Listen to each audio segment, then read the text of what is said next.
Cette femme que vous voyez sur l'image a divorcé son mari. En effet, elle explique qu'elle a divorcé son mari car il jouait beaucoup trop aux jeux vidéo et ne lui donnait pas d'attention et ne la soutenait pas dans le foyer avec les responsabilités. Elle explique que lorsqu'elle lui a annoncé qu'elle allait divorcer, il était choqué. Il ne s'y attendait absolument pas, il ne comprenait pas ce qui lui arrivait. Pourtant, elle raconte une anecdote où elle a tenté de résoudre les problèmes. Elle explique qu'une fois, elle est venue me voir alors qu'il était en train de jouer aux jeux vidéo avec un de ses potes en ligne. Et elle lui a expliqué qu'elle était malheureuse, que ça n'allait pas, qu'il fallait qu'il la soutienne plus dans la maison, etc. Avec les enfants, pour les charges de la maison, les dettes, les crédits, les factures, etc. Et lui, il était dans son jeu, du coup, il a juste...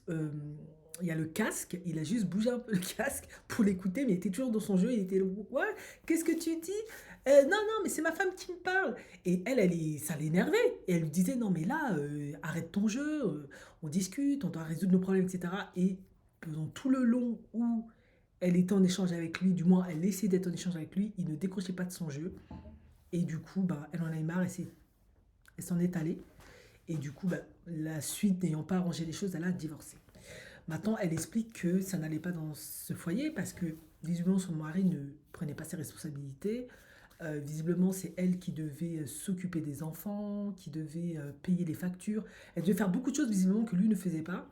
Elle raconte même une anecdote où elle était enceinte de 7 mois de l'enfant et je crois qu'elle sortait de la maternité. Non, elle sortait de la... Qu'est-ce que je raconte? Elle était enceinte de 7 mois de l'enfant et il y avait des courses à apporter ou je ne sais pas quoi. Et lui, il était occupé à faire autre chose. Enfin bref. Vous avez compris, elle dépeint et décrit son mari comme un homme un peu immature, irresponsable, qui ne voit pas les besoins, qui ne sait pas prendre soin de sa femme, etc. Et elle en a marre des hommes qui veulent des femmes traditionnelles, qui assurent, qui sont là pour eux, qui font la cuisine, le ménage, la popote, qui s'occupent des enfants, qui sont petits soins avec eux. Mais eux n'endossent pas les responsabilités de l'homme traditionnel qui consiste à aller travailler, se battre pour sa famille, pourvoir, etc., etc., mais préfèrent jouer aux jeux vidéo comme des adolescents. Vous avez compris le topo. Visiblement, ça n'a pas plu à son mari les vidéos qu'elle a posées sur TikTok. Elle les a postées parce qu'elle avait besoin de parler, de se décharger. Ça lui a permis de créer une communauté avec des femmes qui partagent leur expérience, etc. Du coup, lui, il n'était pas content, il est venu la voir. Ça s'est fait après le divorce, hein.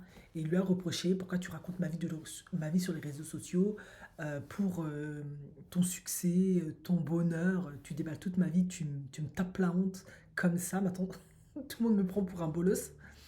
Et elle, eh ben, elle s'en fiche, elle lui dit écoute, hein, je vais pas sacrifier mon bonheur pour ton petit ego, je suis désolée, t'es un loser, quoi. Enfin bref.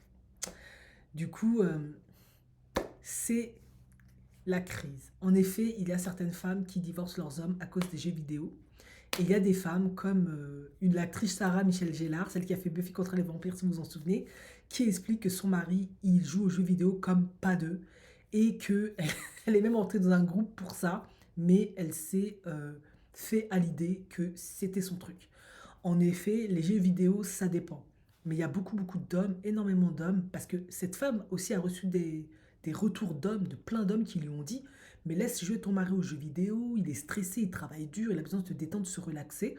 En effet, les jeux vidéo, c'est à double tranchant.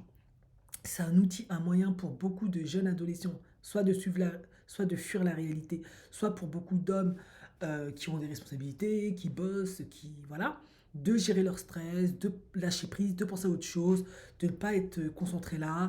Ils dépensent leur faculté de défi, de challenge et de performance dans les jeux vidéo, selon le jeu qu'on joue, en essayant de gagner des points, etc. etc.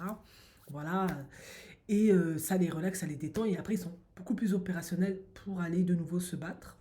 Et dans ce cas-là, bah, ils doivent s'arranger avec la femme, trouver des accords pour aménager des horaires, des moments où c'est plus adéquat, ça ne la dérange pas trop, elle va pas avoir besoin d'eux. Voilà, c'est une question de accord, de communication, trouver une solution à ça. Après, effectivement, il y a des hommes, eux, c'est jeux vidéo, tout le temps, du gaming, tout le temps, tout le temps, tout le temps. Ils gagnent même pas d'argent avec parce que ça peut être professionnel, hein, mais eux, c'est pas le cas parce que c'est une fuite de la réalité. En effet, c'est un moyen de ne pas faire face à leurs responsabilités, à la pression sociale, à la pression de la performance, toutes les responsabilités que demande une vie de couple, le monde extérieur, la société qui est capitaliste, etc. Et les jeux vidéo, bah, c'est un moyen d'y échapper. Alors dans le cas de cette femme, je ne peux pas savoir c'était quoi, c'était dans quoi qu'elle était. Est-ce qu'elle était vraiment avec un adolescent qui voulait pas grandir, qui voulait pas prendre de responsabilité, qui la laissait tout gérer, ou elle était avec un homme qui voulait juste gérer son stress et peut-être qu'il n'a pas su le faire de manière adéquate, il n'a pas vu que peut-être il a dérangé. Voilà, c'est compliqué.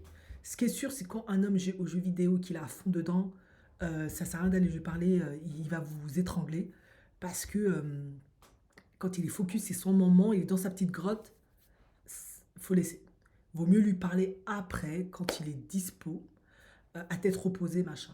Mais après, encore une fois, on ne sait pas si elle était avec un immature adolescent qui ne la soutenait pas réellement, qui ne voulait pas prendre ses responsabilités parce que c'était trop dur, ou c'était juste un homme qui voulait gérer son stress, sa pression, qui avait besoin de son moment. Et elle, bon, comme typiquement beaucoup de femmes, parce qu'elles ont une perception négative des jeux vidéo, parce que c'est vu comme immature, irresponsable, un truc de gamin, bah, elle comprend pas son délire et du coup elle le saoule un peu plus qu'il ne faudrait, alors que lui c'est juste son kiff. Allez savoir.